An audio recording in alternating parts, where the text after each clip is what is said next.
Hey everybody, today we're going to review the Kobalt 24 volt cordless miter saw.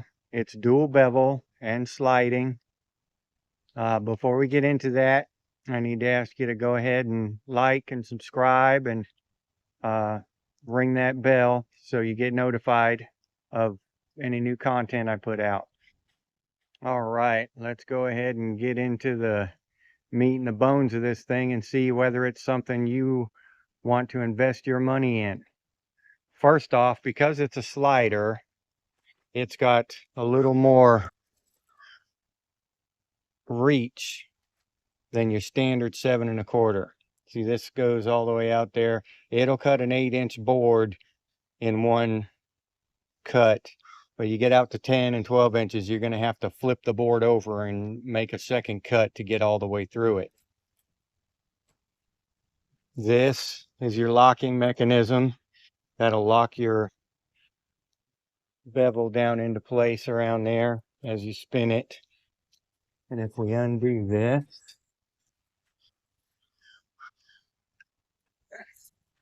get a better look at it there. We undo it now. We can slide it back and forth and lift this up and rotate that. And when you let go of this, and see, it locks into place there. And it'll lock it. That's locking at, what is that, 31.6. It'll lock again at 45, and it locks at 15 rather, and 22.5 there. So it's got plenty of places it locks in. This bevel here tilts the blade this way, and it is released with this back here. This is how you adjust that. You loosen this, and then this will slide, rotate. Now, this is one of the only things I don't like about this saw is the way this works. This screws in and just pinches tight. So it's real easy for this to get out of whack while you're using it. You're throwing boards up there and moving it up and down, and it'll get out of whack, out of square. So then you gotta throw your square up here and square your blade up every so often, which is not the best. Ideally, it would have a pin that locks in and doesn't move. If you saw my jigsaw video, you know what I'm talking about. It's more sturdy and more dependable that way. But you have your adjustment here. This adjuster here adjusts the blade height. As you can see, I've got to adjust it all the way out so the blade goes down as far as it can. That way I'm sure to cut all the way through the board.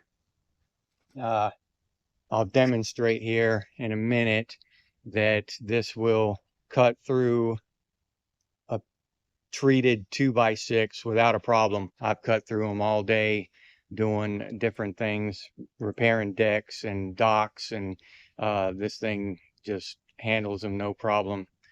So let's see what else. Oh, our fence here is adjustable by these things back here, as you can see.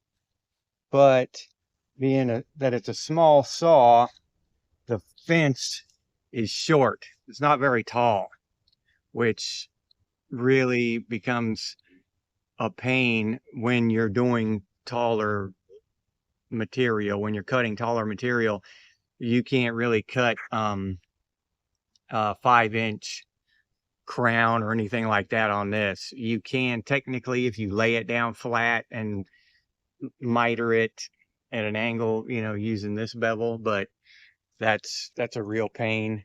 It's just if you're doing a lot of it and it has to look good, you just want the right saw. You want a bigger saw. So that's one thing to consider when buying a small saw like this. I'm a handyman. This fits in my van really well. It's light. It has this handle so I can just pick it up and move it around. So this for a handyman type of person, or someone in a, you know, just using it in their garage once in a while, it's a really good tool. But for bigger jobs, this isn't going to do the trick. So, all right, I'm gonna set up and I'm gonna make a couple cuts here on some treated 2x6 just to demonstrate how well this thing does. All right, we've got us a fresh battery on full charge, as you can see. We got a treated 2x6 here.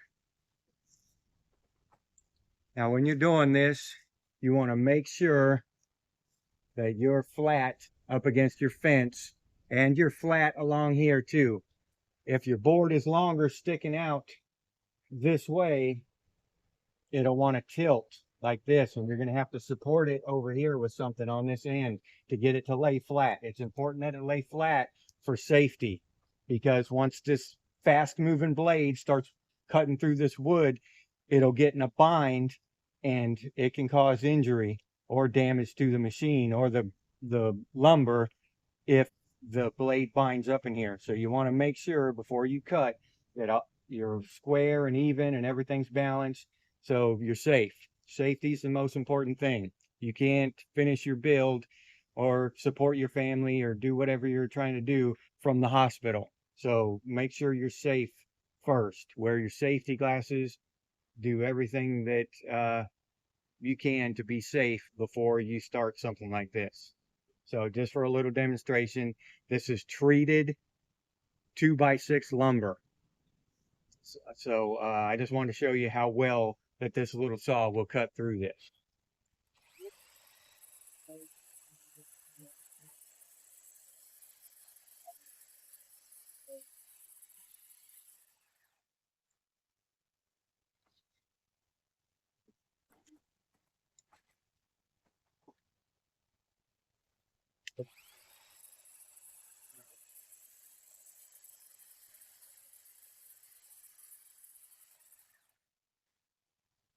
Not bad for a little guy.